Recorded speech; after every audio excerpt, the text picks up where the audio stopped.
दादा, आज शाळेत साधे व्याज आणि चक्रवाढ व्याजाबद्दल शिकवलं, पण मला नीट समजलं नाही.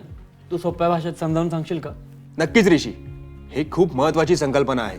चल आपण बेसिक पासून सुरुवात करू आणि उदाहरणांमधून शिकूया. चल टप्प्याने समजून घेऊया आपण. तर व्याज म्हणजे काय? व्याज म्हणजे तुम्ही बचत केलेल्या पैशांवर मिळणारी अतिरिक्त रक्कम किंवा तुम्ही कर्ज घेतल्यावर भरायचे अतिरिक्त रक्कम. उदाहरणार्थ, जर तुम्ही तुमच्या मित्राला 1000 रुपये दिले आणि त्यांनी तुम्हाला 1100 रुपये परत दिले, तर अतिरिक्त 100 रुपये म्हणजे व्याज. म्हणजेच हे बचत किंवा उधारीवर मिळणारे बक्षीस आहे. अगदी बरोबर. तुम्ही पैसे उधार घेतल्यावर तुम्हालाही व्याज भरावे लागते. आता आपण याचं उदाहरण समजून घेऊया. साधे व्याज म्हणजेच सिंपल इंटरेस्ट. तर साधे व्याज कसे काढतात? तर साधे व्याज फक्त मूळ रकमेवर काढतात. तर त्याचं सूत्र काय? तर सूत्र असं आहे, SI म्हणजेच सिंपल इंटरेस्ट बरोबर कंसात P गुणिले R गुणिले T भागिले 100, जिथे P म्हणजे मूळ रक्कम, R म्हणजे वार्षिक व्याजदर आणि T म्हणजे वेळ. आता उदाहरणार्थ, जर तुम्ही 1000 रुपये बँकेत 5% व्याजाने 2 वर्षांसाठी ठेवले, तर SI म्हणजेच सिंपल इंटरेस्ट बरोबर कंसात 1000 गुणिले 5 गुणिले 2 भागिले 100 बरोबर 100.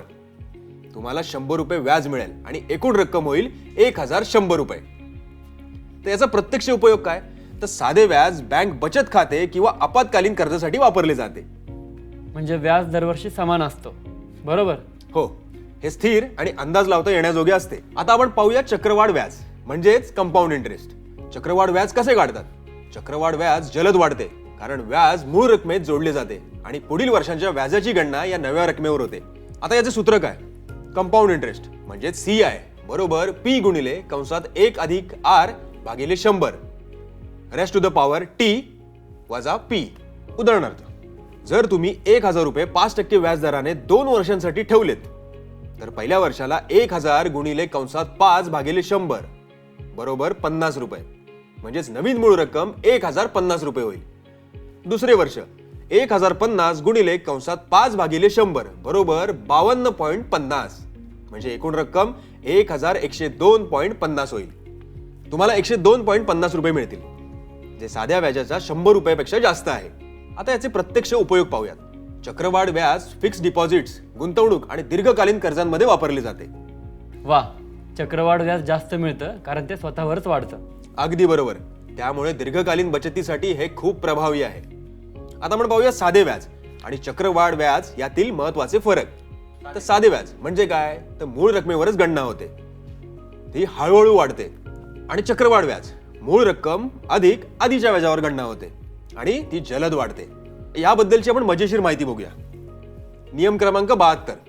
चक्रवाढ व्याजामुळे तुमचे पैसे किती वेळात दुप्पट होतील हे जाणून घेण्याचा सोपा नियम. 72ला वार्षिक व्याजदराने भागा.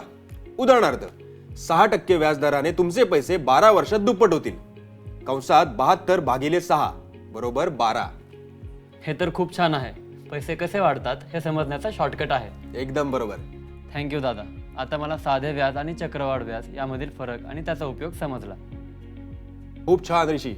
नेहमी लक्षात ठेव, चक्रवाढ व्याज दीर्घकालीन बचतीसाठी सर्वोत्तम कार्य करतो. आता मी जास्त बचत करायला सुरुवात करतो, म्हणजे माझे पैसे लवकर वाढतील. हीच योग्य सवय आहे. लवकर बचत सुरू केल्याने भविष्यात मोठा फायदा होतो. हो.